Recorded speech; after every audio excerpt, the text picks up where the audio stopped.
What are the top 5 deal breakers in a relationship? Deal breakers. Top 5. Kojak. What are the top 5 things that a woman can do that was in the relationship for you? I mean, the segue was wonderful, man. Respect. Yeah, it was. Respect. Lack of respect. When the respect gone, it's over. Right. Did she call you out your name? That's disrespectful. No, everybody may not think that's disrespectful. Well, they do like you. Yeah, it's like he said, it's not a one. It's not a one fit all. Mm-hmm. Love me. Right. Some people are toxic though. Some people truly are toxic. They like that. That's why I said it's not a one size fit all. Mm-hmm. You know, it's whatever your relationship. Outside of that, yeah, I feel like we've been Kojak though. Right.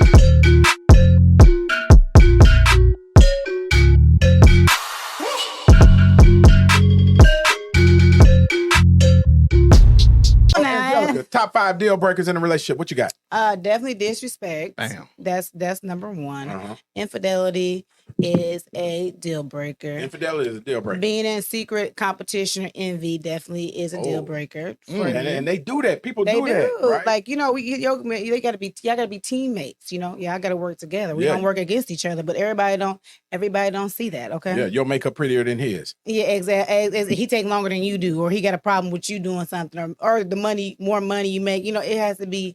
That can be a deal breaker. I'm trying to think what else would be a deal breaker.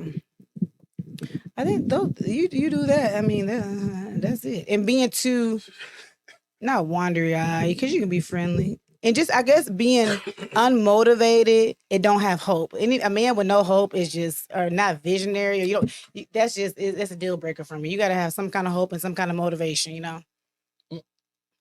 Okay, you just gonna be extra fine. You just gonna be extra fine. Tiptoe up in here like ain't nothing going on. She walk right on up in here. Ain't nothing going on. Damn. State Senator London Lamar walked in this thing like bam. Baby, where?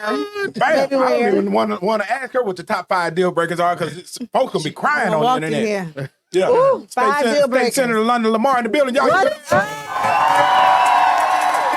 Turn up. Yeah. State Senator London Lamar is in the building, and I got to ask you, top 5 deal breakers in a relationship. What's the top 5 things somebody can do to break the deal? Being a liar, disloyal. Let me find out you had these questions before you walked in here. Don't keep your word. Under 5'10". And disqualify the whole population of folks. Well, I am 5'10", so and I'm like 6'3" in my heels, so I just don't want to have to go through the innocent attack. But not supporting my ambitions, my dreams. Okay. We about lined up. We about lined up. Yep. We use different words, but we're lined up. Man. State Senator London Lamar just dropped in the building, y'all. Yes, look, we are excited to have her. And look, we've been waiting on this interview for a long time. Let's go. I mean, you like you told me we about to talk today, so I'm ready to talk. Right.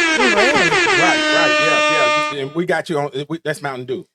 Oh, right. Yeah. I love it. We're gonna make sure we take care of you. Yeah. State Senator London Lamar, you are the youngest senator. Amazing. In the Tennessee legislature. Scratch it up 2 times for Coach A. Yeah, right. You're right. You heard that scratch. I heard it. Yeah, right. And so let's talk about that. Was that always the ambition? So I want to give shout. I'm the youngest woman, the youngest African American to ever serve in Tennessee Senate history. Wow. And recently just found out I'm the first sitting senator to give birth. So I am very proud of all of those accolades, not because I have them per se, but because of the honor of breaking glass ceilings for all those that's coming behind me and giving young folks an example of that you're never too young to be in a position to make change and influence your community, if that's what your calling is. I knew I wanted to do something around leadership, and I liked the idea of politics even when I was a little girl, because in high school I was the one doing like student government and stuff like that, class president. So I was already kind of like interested in this type of work. I never dreamed of until I got here that I would be able to do it so young. So it is an honor and a blessing and a great responsibility that I take seriously to be in this world. And I'm only 33 and I've been in the legislature 6 years. So I got elected at 27 and came in at 28, one of the two. It was definitely a learning curve. You know, I'm not too cocky to say that I didn't know everything. You know, I'm in my 20s still, so I'm not only in a position of power, but I'm growing in life at the same time and doing all those things while being in the public eye and being held to a higher standard. And so throughout my time, not only have I grown as a person, but I've also grown as a legislator and truly have really found my footing and how I want to make my impact on the state of Tennessee, but also my impact on society. You're watching the Antonio Parkinson Project. I think now, not only am I at a place where I want to get good policy, that's why we all run for office, but I also am using my role to give other young people opportunity to come up. See, one of the biggest things that I've always regretted is that I don't really have an older mentor who I can actually identify, especially a woman. I think that's important to the point. I think a woman should definitely have stepped up and officiated herself, who's been in this game for a while, as a mentor. She saw me rising into this role, and I don't have that. And I've been treated as if I'm form of competition. And maybe to some I am, because I am London Lamar. But at the end of You are who? London Lamar. There's only one, right? Only one. Only one. Promote. But at the same time, we got to also be okay with understanding the fact that there has to be a generational change in leadership. And so why don't I take on the one who is opening doors and is out here trying to do it in a real, genuine way? So instead of like just being upset about that, I decided that now I'm in this role, I'm gonna do that for the ones behind me. Amen. So when I look at my staff, What you need. my staff young, you know, when I fire staff too. They fire. they fire. And they hungry. Send them a shout out. I want to shout out to all my staff I've had throughout the year. Lee Smith, who's graduating from Loyola Law School in 2 months. I'm going up there for his graduation. My girl, Mackenzie Mosby, who's now the Director of Policy for Ed Trust. I want to shout out to my campaign manager, now my Director of Policy, Caitlin Thompson. Caitlin, keep it holding it down. Caitlin be holding it down. And then I just hired a new young person. His name is Shamar Nash from Memphis. He's now my new executive assistant. And then, of course, I have Brandon Putbreeze, who's been there, has so much institutional knowledge as my communications director. So, well, you got to tell people what your title is, because you naming off all this staff. Tell them what your title is. So I'm chairwoman of the Senate Democratic Caucus, which means I run the political arm of the Senate Democratic Caucus, or the minority caucus of people. See, you have Democrat and Republican in the legislature. The Republicans are considered the majority, and the Democrats are the minority because we are smaller in numbers. So I'm one or two leaders in the Senate who serve in that role. This is the first time in the Senate that 2 Black women are in the top 2 leadership roles. Big shout out to Senator Ramesh Akbari as the minority leader. Yes, the first African-American female minority leader in the Senate Minority Caucus. So I'm just thankful to be able to serve with her and be able to lead with her. And she's a little bit older than me, but still young. So not only can she align with me on a lot of young people issues, but she can also serve as somewhat a person who wants to help me as well, because she has more institutional knowledge by being there longer. So, you know, I'm also, you know, proud that of my growth in, I feel like I've been jaded by Black women, but also have come to love the Black women that I work with. To try the Black women that I work with to see them as my sisters and my allies versus my competition. Yes. So, you know, I really love the Black women that I serve with, Senator Akbari and Senator Oliver. We all represent Memphis and Nashville, and we're all the 3 top leaders. Awesome. And I hope that we're setting an example of how Black women can collectively work together while also being different. And that's the standard that I think that we have to put forth in the Senate, in the upper chamber, of really setting the standard of what it's like to be a formidable legislator, but also what it's like to be yourself and be able to get things done. And that's also my brand.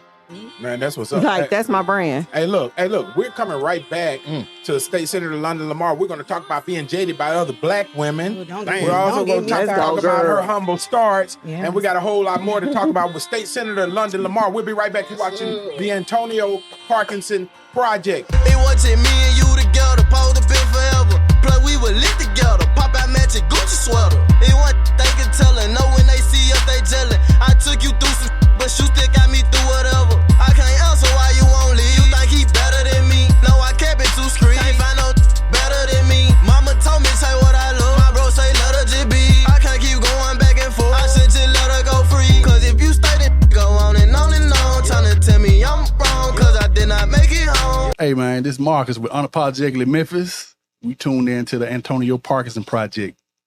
Big Memphis. You're watching the Antonio Parkinson Project. Welcome back to the Antonio Parkinson Project. I am Antonio Parkinson, and I'm here with my wonderful co-host, Angelica Jelly Woods, in the building. Hey, y'all, I'm excited. Yeah, Look, yeah. Marshall came in here and turned up, so Man. I'm excited about this. Okay, What? my whole vibe done changed. Man, DJ Kojak in the building. Scratch it up for him 4 times, Yeah, DJ Kojak. Bam. Bam. Yeah, London like that. Lamar, State Senator. Yeah. in the building. Yeah. So State Senator London Lamar, we left off with, you feel a little jaded from black women sometimes. Well, first of all, you probably been jaded by black women for a long time, way before you became the state senator, right? And we're going to come to that, but I do want to go back to this. First time I saw London Lamar, she was not the senator at the time. She was working for Stand for Children at the time, and I was invited to a presentation. She was giving the presentation. So I'm sitting back in the cut, just laying back quietly, right, just chilling, watching. And then I see London come in and start her presentation, and I'm looking like, Kojak, we've been in the music business for a long time. For a long time. We know star material when we see it, right? Yes. I'm looking at this woman, young. How old were you back then? 24. Were you even 24? Okay, 24 years old. I'm looking at this woman like, this is a doggone superstar. Real talk, seriously. Because, you know it when you see it, especially if you've been in the business that we've been in, right? Marketability, beauty, intelligence. Presence. Right? Presence. Presence right? key. Ambition, drive, go get it, hustle, right? And I'm looking like, I'm serious, because you don't see it all the time where one person has everything that it takes to be a superstar, right? Real talk, seriously. And when I saw her that first time, I said, oh shit. She created what I call that oh shit moment, right? Oh shit, who is this, right? And that's where we met. And I've been telling her, and I'll let her tell it, but you're special. Yeah. You can't squander this away because you are special. Real talk. Yeah. You remember them conversations? Yeah, seriously. And it's showing, in everything that she's doing and everything that she's working on. And I always tell her too this, your story is being written. Yeah. So all of the bumps and the bruises and and the things that you deal with, it's you take it with a grain of salt, because your story is being written. And it ain't even close to being finished yet. Right? Yes. So let's talk about women being jaded. You wasn't jaded for the first of all, time. thank you for that. I really need to hear that in that moment. So I do want to give a shout out for you for being like one of my ride or dies from the beginning. Like, he has stuck by me thick and thin, like been there for me, bedside to the high heels of the legislature. And I just want to say thank you for being a good friend to me. I love you, Parkinson. Yeah. But I just want I love you too. All right, now off that emotional stuff, let's get back to it. Let's get I was to the feeling business. gooey for a second. I know, it's okay though. Look at Nichelle. Nichelle, little eyes welling up over there. Look. Yeah, but let's talk about that. Tell us about your upbringing. Tell us about and shout out to Emily Lamar. You see it. Yeah. Well, I know she's probably watching. I'm sure she's watching. Yes. But If she don't have playing with the baby right now. right, incredible support. Your mom and your grandmom. So tell us about the beginning. What shaped London Lamar? So I was raised by strong women. My mother and my grandmother. They are just the epitome of love and just really investing in your children's gift. So I was talking with some educators the other day, and they said, how did you become who you are? I said, my mama didn't stifle who I was. She just built on the daughter she saw that was evolving. She saw how God wired you. That's how God wired me. I don't believe I'm here by accident. I believe God put me here for a reason. This is his mission. Ooh, he set out for me. Purpose. For real, that's purpose and everything. And God will reveal your purpose. But so my mom and my grandmother just kind of like helped create what was manifesting. It was so interesting. My grandma and her friends, they used to have this social club. So they used to plan trips and things all the time. So I was nosy and wanted to be involved. So I used to stand around the table, seeing them plan things, working with the other women in their social club, like getting together, having activities, planning out of town trips. And I'll be right there with my grandma playing all of those things. So my mama kept me engaged in activities, church, community services. That manifested to London becoming who I was. So when I got to middle and high school, they didn't have to make me get involved in student council and all of these different clubs. I wanted to because I watched my mom and grandmother stay engaged. Even though we didn't have much, we were a working class family. My mom worked at FedEx. My grandmother was a nurse, and my dad lived out of town. And so they gave their last dime to be able to give me these opportunities. You're watching the Antonio Parkinson Project.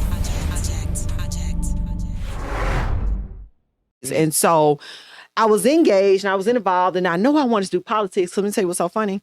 After school, I used to do my homework sitting there with my mama. She used to watch Oprah at 4:00 every day and Action News 5 at 5. Behind back to back. So I was watching Channel Oprah. 5's gonna love that play. Right. So I'm like, watching Oprah talking about real stuff going on in the world. So I'm taking it in, not realizing I'm taking it in. So I'm in high school, like, running, talking about real issues and stuff. And then my senior year of high school, Barack Obama became president of the United States. Oh, yeah. And I was applying to college at that time as an engineering major because I was good at math. And I was like, a black woman in STEM make a lot of money. I wanted to, set myself up real good. But it was something about seeing him on that stage that night with his black wife and his black children that just changed my whole world. Yeah. And I called the colleges I was going to. I said, I don't want to do engineering no more. I want to come as a political science major. And I did. And I never turned back. And so while at St. Mary's College, Notre Dame, Indiana, I majored. Wait. St. Mary's. Tell us what St. Mary's St. Mary's College is located in Notre Dame. We're the sister school to University of Notre Dame, part of the Congressional of the Holy Cross. It was an all-women's liberal arts college. HBCU? No, it's not an HBCU. It was a strong PWI. My school was actually like 2% African American. 2%. Like it was out of so basically it wasn't two of y'all. It was only a few, and that's including the mixed girls too. Right. So like when I say all white, it was all white, but it was cool. Like I met great friends. Listen, white people get the best fun. We don't be on. They taught me everything. Thank you. They gonna have a good time. We had a good time. I had a good time at my small. Right. Like Notre Dame football games on the weekends, tailgating with them. It was an experience. It's a different type of tailgate. It's a different type of tailgate. Thank you. See? Okay. Judgment-free tailgating, okay?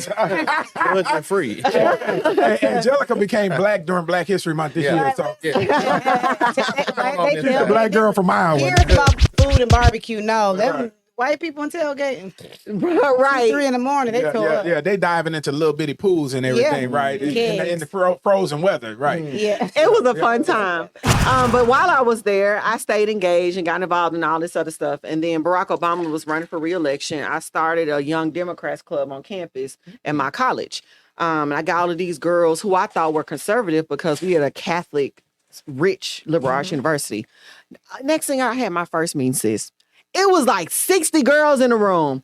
And they were like, oh, we didn't know it was Democrats on campus. We're liberal. We're like, and I was like, oh my gosh. So we did all of these activities. I registered people on campus to vote. We went to go see Barack Obama when he came to Ohio. We just did all of these great things. And then I also had the opportunity to live in Washington, D.C. for a semester and do the Washington semester program where I interned and worked on Capitol Hill for our Congressman Steve Cohen while also going to school at American University. And I was able to like go to these think tanks. I went to a Supreme Court hearing. I did all of these things on both Democrat and Republican to see how politics work. From that experience for me and that activism on campus for me ignited a strategy of how do I get to office on a long-term trajectory. And so I thought when I was graduated, I was going to be able to come back to DC, but we coming from a single parent household. I didn't have no job. I couldn't afford rent in DC. So I was forced to come home to Memphis and make it work. So I'm starting from ground zero. Yeah, but by design though. You might not realize Right. it at the time. Right. Right. By design. If you had the money, you wouldn't be in your purpose. Absolutely. Because I thought this door at DC was closed. My feelings hurt, but it's really God's like, go through this door. I got some plan for you. You're watching the Antonio Parkinson Project. So I started from scratch in Memphis. I started working at this small political consulting firm, learning how to run campaigns on a very, very grassroots level. I didn't have a job, wasn't making but like $1,000 a month. It was real low budget. But there, it was so small, it was on me to help design the literature, the designs, the grassroots and the field plans for these candidates.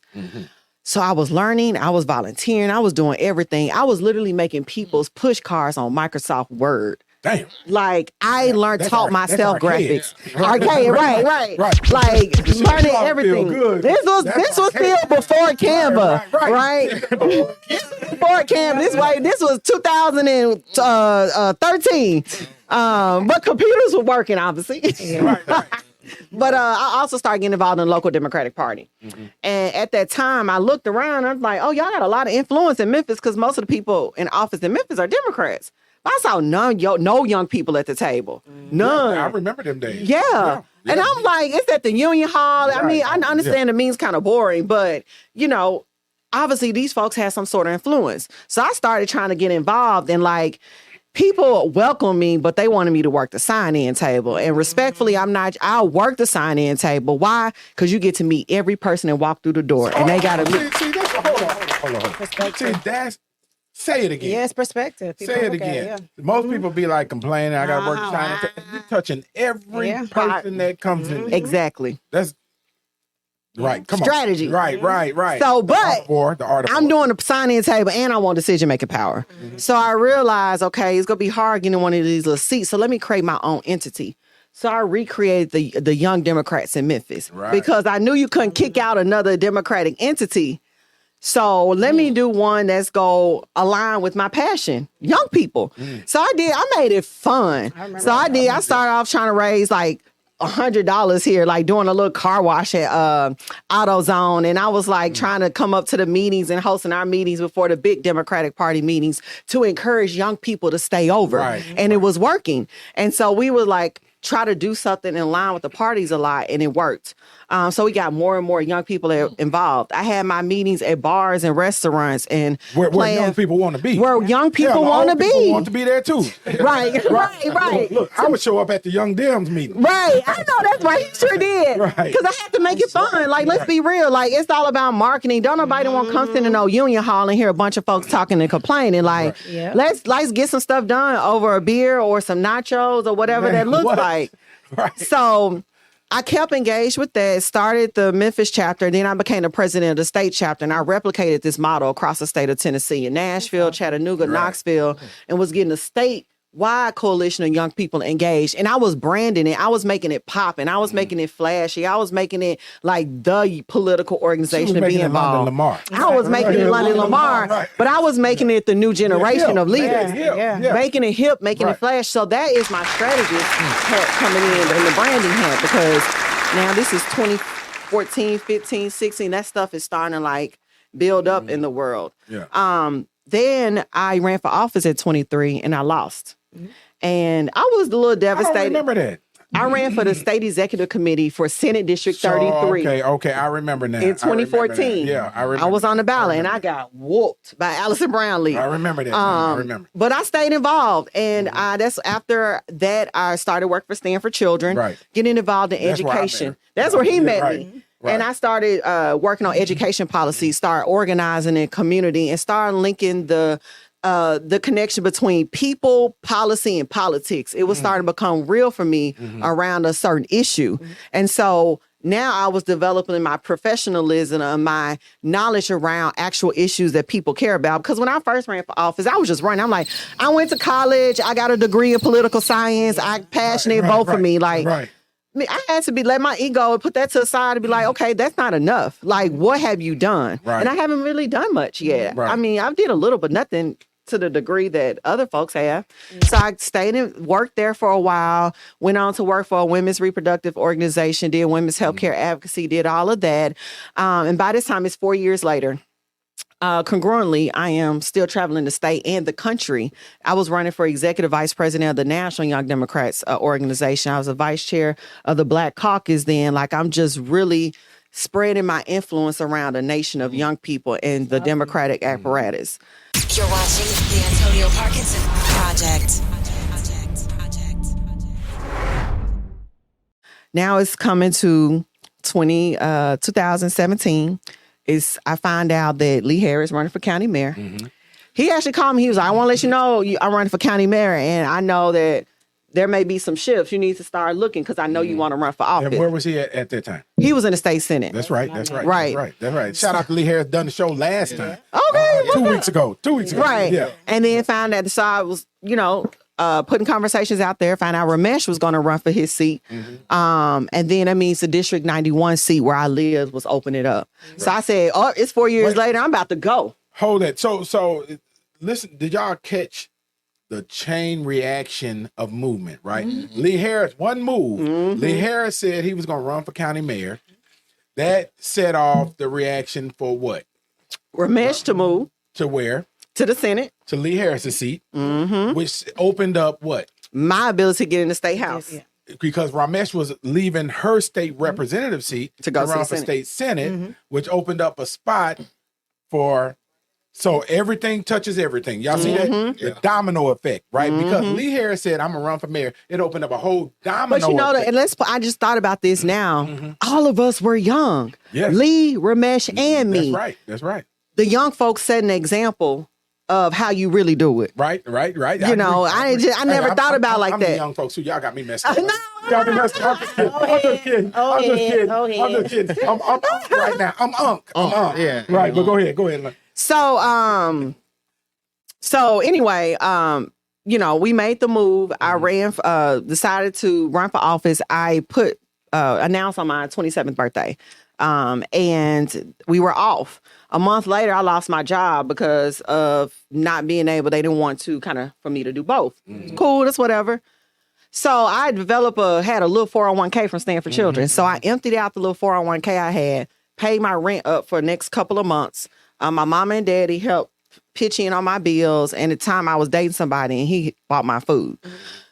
That was it. Whoa. We can't walk past that. Damn, you just said You food, got though. to make That your was low bar. Damn, food. food. So he's buying the food. So that tell you at the level of grind at the bottom. Right. I wanted this. I gave up everything. Right. Rolling them dice. Like, Cash it for all real. in. Like, Cash it all in. I just had a moment, God. That's why I stopped you. Like, for real. For real. Yeah. Man. Yeah. So I became my own campaign manager, and I took all the experiences that I talked about from when I graduated college, started at that firm, all the skills, and I came up with my own field plan. I designed my own literature. I made my own website. I came up with my own fundraising. I did every single thing. I taught myself how to use Photoshop. Yeah. Just because I didn't have a lot of resources, so I had to do it all on my own. And that was the value of being a young person. We were technologically advanced with these new graphics and branding tools that we can use. And I thought my stuff looked good too. And I canvass every day from about 10, 11 a.m. to 2, 3, 4 o'clock. Break that down for people. Day. What does that mean to canvass? Canvass means knocking on doors. Right. So because, I feel like getting fired was the thing that made me win. It freed you up. It freed me up. Right. It launched you. It launched me. And I was already a runner at the time. Right. So I was super in shape. So I remember them days. I used to love running. I pull up on take my car to the Mercedes shop on Cooper, and who running by with the dog? London Lamar.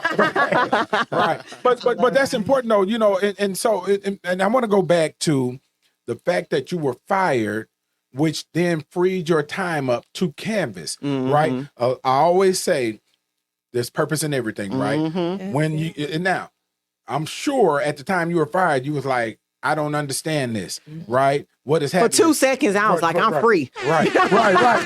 And so you never know what purpose is serving. You think you're going through a hardship, Right. but there's a purpose in it, right? And if you would not, if it freed you up to knock on them doors. It freed me up to knock on the doors, and I was consistent about it because sometimes, even if you have the time, if you don't know what to do with that free time, you will lose it and abuse it.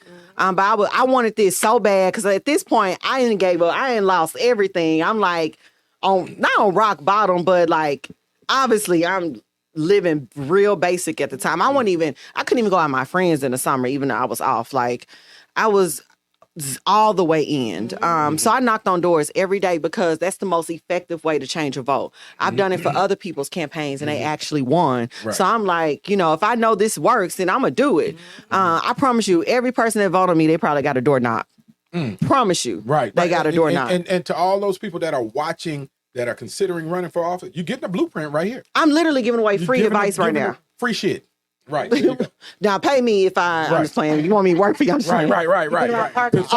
Consulting. Right. I give it to you for real. Right. But no, seriously, I'm just joking. But no, we canvassed, we worked hard, we was out there in that sun, and we won. And I walked into the legislature. And Hold that. day Hold that. No. I'ma stop. We hold that. Because when we come back, we are going to talk about her entrance to the legislature, her words before she walked in, and the response from the Republicans in the Tennessee legislature. You're watching the Antonio Parkinson Project. We'll be right back. Grab a backwood and roll up. Grab your cup and let pour up. They didn't want us round it first, but now they act like they know what. Hate, but they show love. Yeah, we show out when we show up. I don't even do the liquor. That shit might make me throw up. But we turned up. This the after party. Shit grabbing on my body. White girl got a bottle in the club. And that going all it. Turned up in a wreck the party. We just brought out everybody. No, we got our have some fun. We at the after party. I'm CJ Davis, Memphis Chief of Police, and you are watching the Antonio Parkinson Project. You're watching the Antonio Parkinson Project. Welcome back to the Antonio Welcome Parkinson back. Project. I'm a cute girl. Hey, Kojak. LaConte actually getting a countdown right today. Y'all got her birthday stuff. She Y'all not gonna come ain't for it. had enough Mountain Dew. That's what it was. Women's History Month. Y'all gonna let it go. I got Hello. I got you. Yeah, LaConte, shout out to LaConte, lime green fingernails in the building. Y'all give it up for her. Listen, Yeah. I'm gonna say something, London Lamar, before you go into. Do I have to say your whole name? No. Okay, I feel like I'm just like. And it flows though. That's like, I know, it's like together. like a superstar It's name. like London natural. Lamar. That's what I said. It flows. It rolls off the tongue. right? Y'all talking about politics, so I'm all. It's your story is deeper than politics. First of all, when you was telling your story and you were just talking about what you saw, that's really big into success and how what shapes a child. That's big onto what you saw. And then even if it's Senate level or legislative, I don't know anything about politics, but your destiny is some other person's destiny is tied to your obedience. So yes, I say it again. She giving that PK giving that word, ain't It she? is. So yeah, I'll look at it that part way. again. What now? What? Somebody else's Yes. destiny is tied to your obedience. Wow. So by you not being obedient, it could be holding up somebody else. But y'all looking at it like deep. I don't look. Jack. That's deep. so. That is. Keep going deep Thanks today. for obedience. And another thing about you too, you have a good perspective because a lot of things that you said as far as sitting at the desk or things you had to do, a lot of people are entitled and they don't want to work for nothing. Or it's one thing, they lose their job, they just want to give up. Oh, it's not meant to be. And it's everybody else's fault. You don't did one thing. It is okay. It's about perspective. Yeah. So you understand that you have to serve people. You have to serve in order to lead, and everybody don't want to serve first. So that's important. That's what I want to say before y'all dive into. You're watching the Antonio Parkinson Project. I agree. I think it's important to learn how to follow before you can lead. Yeah. Because Yeah. if you follow someone, I think your perspective as a leader, like you care more about how you make people feel as they follow you and how they respect you in that process. Because if you're leading people and they don't respect you, then you can't lead them to greatness. And so I think also leaders got to continue to remain humble. And continue to remember that people are watching you. Have to be held to a higher standard, and you can't do those things if you've never been in a position to look up to somebody. And of course, you don't know everything. I don't care how much leadership potential you have, you still got to learn and grow and watch somebody else in order to get there. And so teachable. my mom taught me that for sure. And she's really the person that always keeps me humble, makes me think about a little guy, always asks, how is your decision going to impact others? And I really appreciate her for always keeping me in check as I continue to, get more responsibilities as a leader. Like old people say, make sure you don't smell yourself. Hello. Man. You know, to smell yourself now. Let me tell you something. London Lamar got so many guardians around her. Seriously, real talk. We done been out of town together, in different places. There's been times where we had that. I had look, right? There's been time and times where she's vented and this, that, and other, but she has so many guardians around. I can name them, myself, Jesse Chisholm, all the other, Dixie. Dixie, Vincent Dixie, and others, man. We I know, like, if somebody really try to come for me, like, I got some men that's go, like, they go ride. get on you. We're gonna ride. And I'm so thankful for that. Like, I just, I know that, and I'm gonna take a moment to address this. I know that right now, I've been using my platform to really kind of talk about this, but I feel like black men and women are in a renaissance period with each other. And we're at a crossroads of we go continue to fight or we go all in and love on each other. And my brothers always remind me of how much black men love black women. Come on. And the reason That's important. That's important. and I want to make sure I do my part to show my same level of loyalty and love and appreciation to black men, especially now having a black son. I just definitely want him to grow, like us to grow, to know that we got to come back together as black people and black family, love one another. We got to get the black family back together. Men, marry your girls, love on them. Like, let's create more families, more babies, like all of Raise it. the village. Right, like the village got to come back together. It's okay. And social media has gotten us It's thinking okay. it's I'm sick of being independent. Right. Like, come on, I want to be a half-wife. Probably codependent sometimes. Yeah, it's okay. They're having a moment right here, right now. I mean, Right. There's a, but I'm not we going are on a Women's History tangent. Month, right? Yeah, you're gonna let us be great. Right, I'm gonna let y'all be Let great, us man. be Y'all great. got a moment across the Yeah, table, right? that's important. You're watching the Antonio Parkinson Project. But so London, I know you know her, right? And I'm still in awe when I listen to you, right? And real talk, and I would tell her that she hadn't even reached her peak yet. Yeah, and so I want y'all to think about this, right? You're watching this young lady on the Antonio Parkinson Project right now, and she hadn't even reached her peak, right? This is still in the baby stages of her story. Yeah, and I need people to grasp that, to understand that, right? Because this is a woman who, if she stays on her trajectory, will be in one of the highest positions that a woman has ever achieved. Real talk. Seriously. Now, I've always told her that. Right? And sometimes I have to talk off the ledge, right? Because she was ready to smack the shit out of a motherfucker, right? That's the other side of London, like, and I'm still working on myself. Okay, but I got a temper. You're self-aware. Right. Yeah. It's important to be self-aware. And if you're self-aware, people can't hold that against you. You ain't gonna tell me nothing that I ain't willing to tell on myself. So you take that weapon for them. So that's important. Absolutely. I'm working on my temper. But speaking of temper, let me get back to the story. So when I first got elected, that was in 2018. I think Trump just got it. Was it? No. There was a governor's race right after Trump. Bill Lee. Yeah. And during that midterm season, there was a lot going on where the Republican Party was really doubling down on racist rhetoric to drive the vote at that time. And that's where you start seeing it really start to increase in a major way. And of course, Tennessee voted down. White men voted Republican. It is what it is. So one day I was in talk about the period we're in. I didn't mean to interrupt you, but you got some. We're going into the George Floyd stuff. Going into all of this turmoil that's happening in the country. So I just want to set it up for you. Go ahead. Oh no, I appreciate you. Right. Yeah. So the day after the general, I'm officially state representative, just got elected. I'm looking at CNN Tennessee exit poll data on a computer, and I decide to make a Facebook Live addressing how Republicans are racist because they voted Republican based on all the rhetoric that was being said, and it was very racially charged.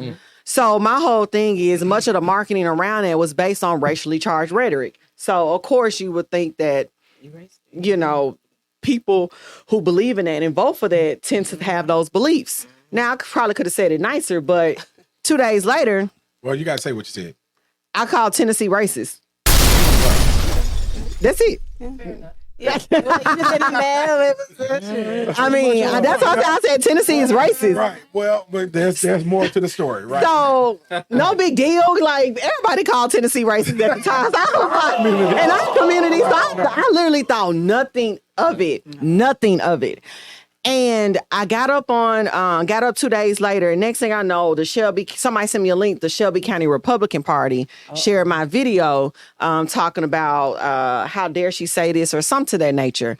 Next thing you know, all of these national media outlets start picking up my video. Young. Okay, come on, press. So, no, for real, but in the scariest way. But no such thing as bad press. Exactly. Right, but I've never been in the national media, thrust into the media like that. So what comes with the story like that is this nigger, I'ma lynch you, all of these type of go back to Africa, all these other things. So I am not only shocked, but now I'm terrified because I'm getting these death threats from like racists. And how old are you at the time? I'm at 28 years old. Oh, wow. So I'm like young, I'm single, you know, me and my boyfriend just broke up. Like, so I live by myself. So I'm like, I don't own no gun. I'm like, I don't know if it's real or fake because I've never been attacked like that before.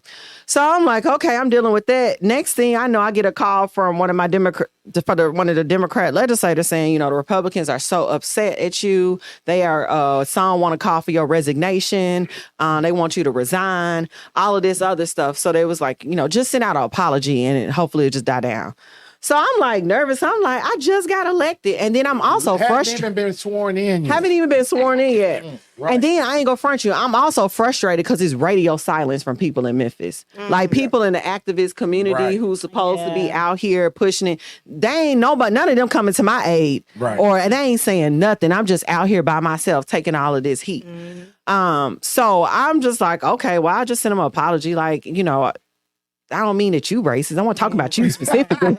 But okay. Chill out. Chill out. I apologize. Big deal. Like, because I didn't understand. Like, what was you so mad about as if, like, racism doesn't exist? Like, that's to me, I still don't. Are you racist? Dang. You're watching the Antonio Parkinson Project. Like, you know, I still don't understand. But whatever. You know, I come into the legislature. I apologize.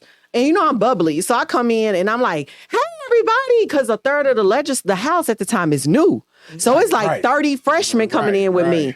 So I'm going to them like, "Hey, how you doing?" I'm all excited or whatever, and they just like, just giving me the driest. That girl, that's her. That's her. That's her girl. That's the one they was talking about. Right. So I'm like, okay, no big deal. So I move on to my, you know, into my role. I had my little welcoming party. I'm excited. I'm here. I'm drafting my first legislation. So when I got elected, the Centoya Brown story was hot in the media. Just break it down. So the Centoya story was this young girl who was serving time in prison for murder for pretty much killing the guy that's raping her. She was sold to. She was being controlled by a pimp. And so at that time, I was really impacted by her story because as a young woman who is being sold, I felt like, this is an injustice in the system. This must be fixed. So of course I'm like, I'm in the legislature now, so I'm gonna fix it. I got this. I got this. So my first bill, and I was just telling this story. I was teaching a training earlier, and I was just telling them this story, how I crafted the legislation where if you're a victim of human trafficking and you are being trafficked, you got the right to kill your perpetrator. So off top, it seemed like, duh, like you're getting raped by somebody who bought you. Like, don't you have a right to like kill them? Kinda, you know, like they're raping you. But it was seriously flawed. So I presented my first bill in subcommittee at the House Judiciary, and it gets voted down. Y'all walk out the committee room crying. Yeah. My first bill. I'm like, Usually they give you your first bill. Just give me your first bill. Right. And I'm like I've been in the media for like all of this work I'm trying to do around there. So like people watch it and it like gets voted down. And I like go outside and start crying. So I'm like, oh my gosh. But nevertheless, I don't give up. I decide to say, okay, I'm starting to watch how things are moving. So all of my bills are getting killed. All of them getting killed. But in the process, I'm noticing the clicks and the relationships and everything, the fractions. Right. But I'm realizing bills are being passed not on their content, but if they like you or not. And then a little bit of the content. Okay, you all right? You made me spit my ice out. Because that's so, people don't realize it's like a high school Popularity in contest. the Capitol. Yes, Your popularity contest. Who they like matters. Am I lying? But go ahead, London. I didn't mean to interrupt. So I take it upon myself to try to build one-on-one relationships with my Republican colleagues in the House because I'm realizing they really think I think they're racist. So I start, go out to the receptions with them, talk to them, get to know them, sit down with them, introduce myself to their wives, get them to see that, okay, I may have said that, but I'm not a bad person. And a lot of them warm up to me. They start to like me. So one day I was pushing a bill. It was like so simple. It's like, how could you not vote for it? And one who I started to build a relationship pulled me to the side and said, I'm just going to give you the truth. You being blacklisted. You're not passing a bill this semester because of your comments and people are still mad about it. Oh, Lord. I said, okay. I was like, okay. And I was like, you know what? Thank you. And I didn't make a big deal about it. I never, I didn't go to do no media thing about it, like big, whatever. You're watching the Antonio Parkinson Project. So I said, you know what? That's cool. I'm gonna double down. I decided to double down on my efforts to get to know everybody, and work on it and just build the relationship. Because I'm seeing that it's starting to work. Like they're saying, like the fact that he decided to let me know what was up, let me know that there were people there who are starting to warm up to me. Right. Because he didn't have to tell you. He didn't have to tell. He didn't have to say. And then I had some coming to me saying, "You're building a lot of flies because you're working with honey instead of vinegar." So they say, the phrase, "You catch more flies with honey than vinegar." So I said, "Okay." I listened. I said, "I'll go and take their advice. I'll go ahead." Even though I feel like I was justified, I'll take my ego out of it. Now, that freshman year, while I'm going through all that, I end up getting pregnant. My freshman year and in the legislature. So I'm like, I'm already getting dragged and having a hard time. Now I got this baby on the way. So now I'm worried about that. And at the time, the father was like doing me real dirty, like just real dirty. And so I got all of these stressors going on and I finished my legislative career, not really passing a bill. So I'm just like going through it. So now my psyche is off. Because my view of the world and how things are supposed to operate are not aligning with my moral values. Wait a minute, from what? From the relationship failing, from the pregnancy, from what? So not being able to come in the legislature and get things done based on a comment that I felt like I had the right to say. Being the only one not really feeling like I just belong. Just like I don't belong. Ostracized. And then having taken upon myself to have to apologize. And I did it, but that don't mean it felt good in the process. So I do want to acknowledge that even though I did it, sometimes doing the thing you must do don't always feel good. And then having this situation on the outside of like also being ridiculed, that relationship has now become toxic. And the judgment I know I'm getting, like, believe it or not, people in Memphis are still very conservative. So I'm a young, unmarried woman walking around with an illegitimate baby. So I knew, I was like, now, like, who was that coming from, though? Not names, but just women. More so women than men. But the comments and the attitudes and the looks and what others had told others that come back and tell me what they said. So I was just recognized like it wasn't a good look. Wait a minute. We're going to pause right there. I gotta leave them on the cliffhanger. No, I want to know the story. How you gonna stop? I we're want gonna to come when we come back. We're gonna talk about the mental health aspect of all of that weight on the shoulders of a 28-year-old at the time. So you're watching the Antonio Parkinson Project. We'll be right back. Guessing to find you.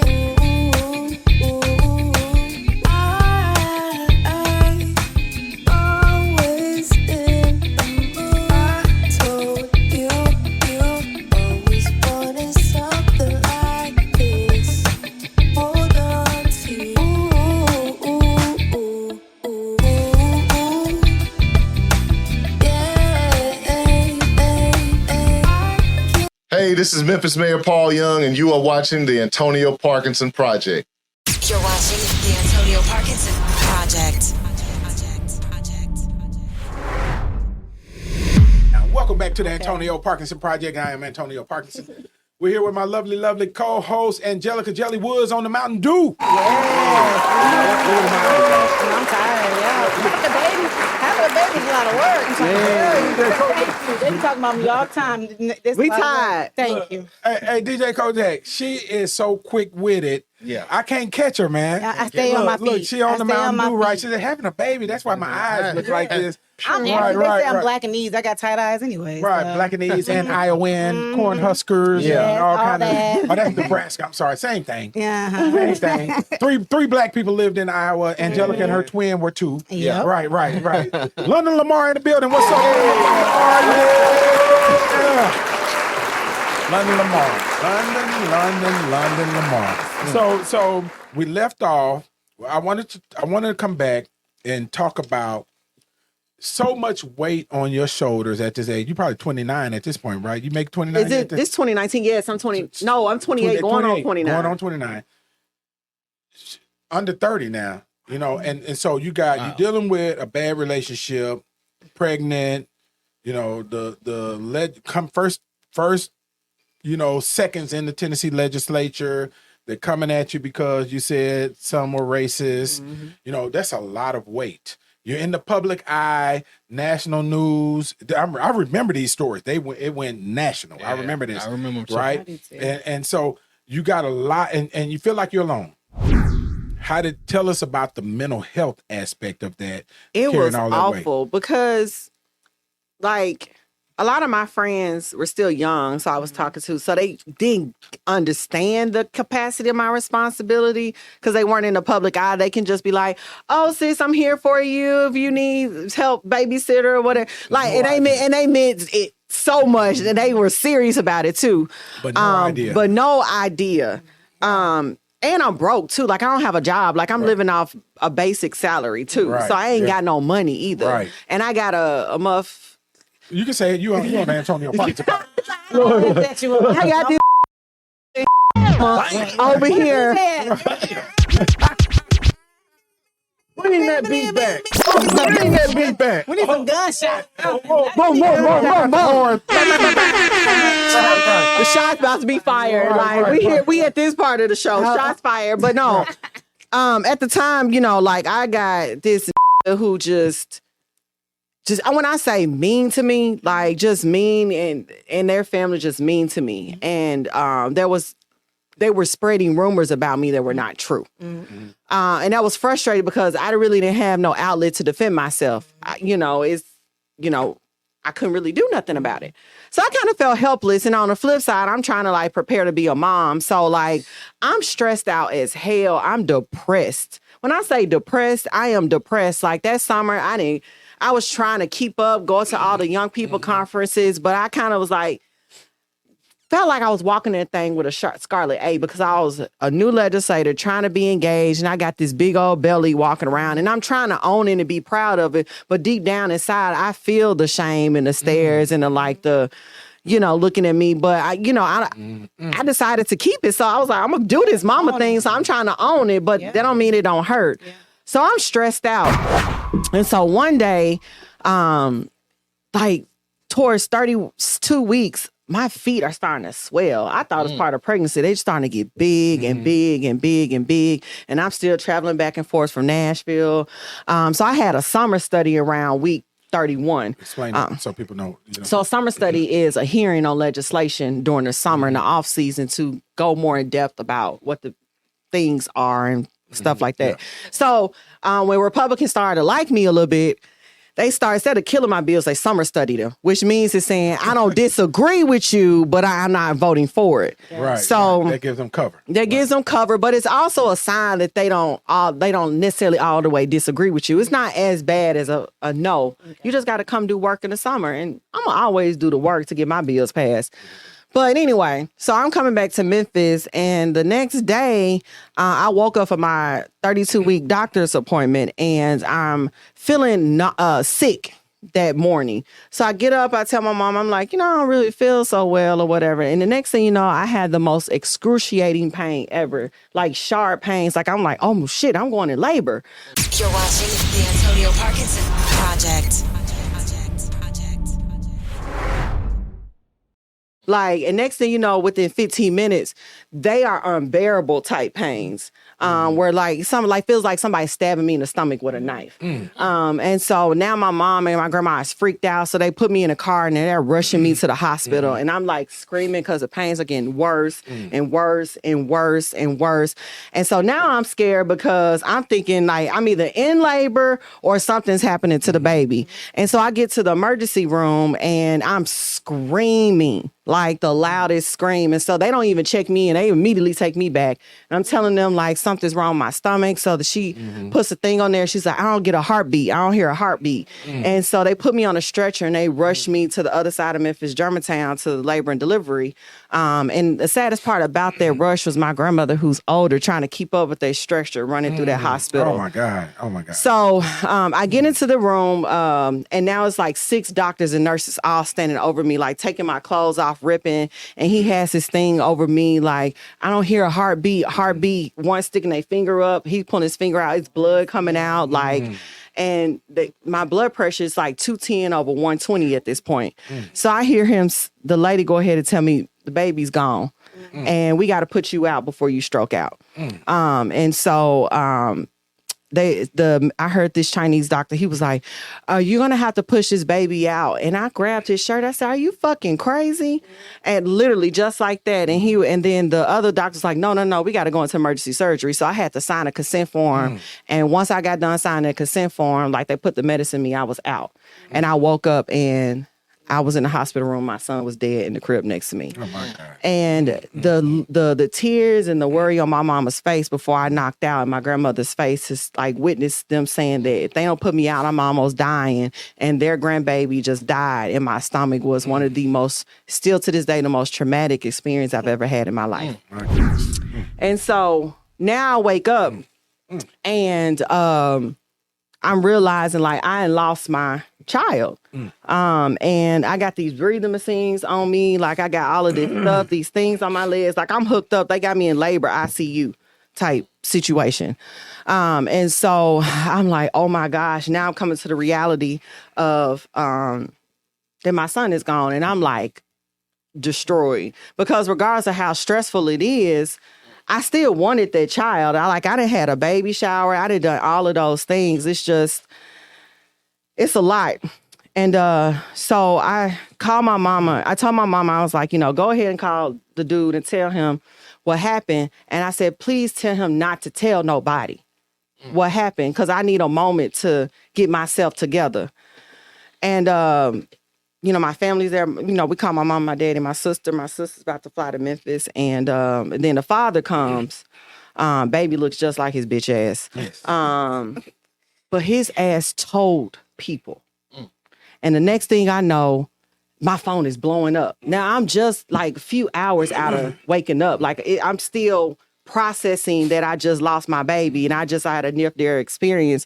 And now everybody calling me and texting me and all of these things. And I'm just now got to call my friend. I'm like, girl, can you come up with a public statement about what just happened? So now I'm sitting in the bed, just lose my baby. Now I got to come up with a PR plan. How were you mentally?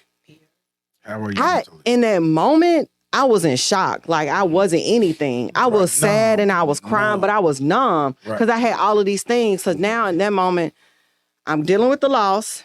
I'm coming up with a PR plan, and I got to plan the funeral. You're watching the Antonio Parkinson Project. So, the Ford, shout out to Ed Ford Sr., very clear. Shout out to the Forest. Senior, his wife, they called me. It's like, we got the body. We gonna come. Just let me know when you ready to come get it. So I stayed there, let the baby stay in the room for me for 2 days. You came, Karen, and Jesse came up to the hospital to see me. And I appreciate that. When I say bedside to the bedside, baby. Had and that thing just sick. I get out the hospital 4 or 5 days later. I go home and recover for a week, and then I have to have a funeral. And I'm 28 years old, and I'm sitting here. And just been elected. Going through everything I want, and now I'm burying a baby at Memorial Park Cemetery. And I barely had the money. I had just enough to pay for that funeral. That's all I emptied out my whole account. And thankfully, my Republican colleagues end up donating to me. They did. They raised me some money. And so when I had to empty out my accounts, I was then able to have a little recovery so I could take off for the next couple of weeks. So shout out to them who donated. I love you for that, regardless if you don't agree with stuff I say all the time, but I ain't forgot that. And now I'm just real fucked up. I'm just man, I look up 2019 was that was the start of just really a real depressive time for me. I remember. And I will say I still don't think I've recovered all the way from that level of depression. But I remember the I pushed through, talks, but it was conversation the at home, that just wasn't a loss for me. That was a loss for my family, my mom and my grandma, who almost watched me die. Think about that. And after that, my grandma got severely sick and went to the hospital. She was so hurt, it almost killed her. So she went into the hospital for a couple of weeks, and I was so angry at everybody who showed me shade or was mean to me during that time. When I say even to this day, I confidently say I hate them. Yeah, I hate you. Yeah, for anybody. You was angry at the people that even loved you. Now you was just. I was angry for a while.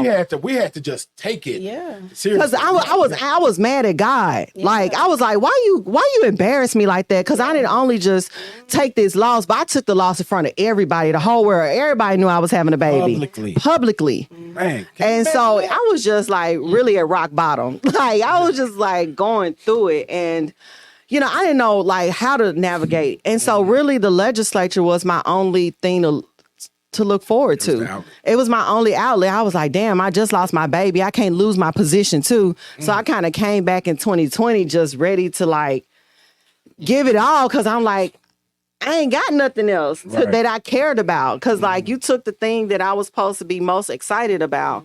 And then it also, unfortunately, it gave me a reset with a lot of my Republican colleagues, because I think a lot of them felt bad for how mean they were to me. And then to turn around and see me have to go through that, and they know they was being judgmental and mean to me.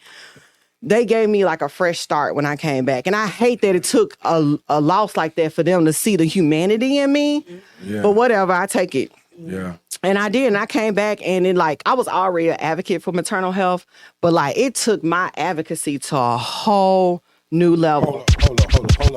Hold up, partner. Because look, we would be at my pool having these conversations, right? Mm-hmm. And in that time, you gotta understand, y'all.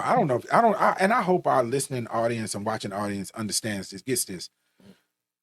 That mental health load that she just described, most people would not survive it. Exactly. Most people would have been institutionalized, put in straitjackets, seriously, because that was a heavy, heavy load. And I feel sorry for the people who had to watch me go through that, you and my colleagues, because they love me enough. They took the anger. We got bit. You don't understand. We would get bit by London, right? And we'd be like, and they knew I was going through it. They knew it, and they didn't take it personal. And I thank them so much. Not at all. Because I was hurting, and I didn't I didn't even have no outlet, and I even tried therapy, and I didn't like it. I don't think it worked for me. To be honest, at that time, therapy made me more sad. And I ain't saying therapy don't work. I do not endorse therapy works for everybody. At that time, for me, I wasn't ready to receive it because I was still I wanted to be mad. I was still bleeding. So we ain't stopped the wound was bleeding still- yet to see what type of wound we had. Right. And so that's why I was at a really tough crossroads. And but like I didn't shy away from my story. I was like, y'all already know shit. Let me go ahead and like. So I really started going in on women's health policy. I was like, you saw me almost die. How you gonna deny me the right to push policy that's gonna help women live? Like you all saw it in front of your eyes. This is real for everybody in the legislature and for me too. And I think my loss, what it did, it actually gave me purpose in my role. Like I had a degree in political science. I knew I had these skills. I was a great leader professional. But what really connected me to the work in a real way. Hold that thought. We're going to come right back and we're going to talk about, remember, we always said there's purpose in everything, right? Mm-hmm. We're going to understand why she went through what she went through and what fruit it is yielding at this point. You're watching the Antonio Parkinson Project. We'll be right back. You're watching the Antonio Parkinson Project. Powered by Black Market Strategies.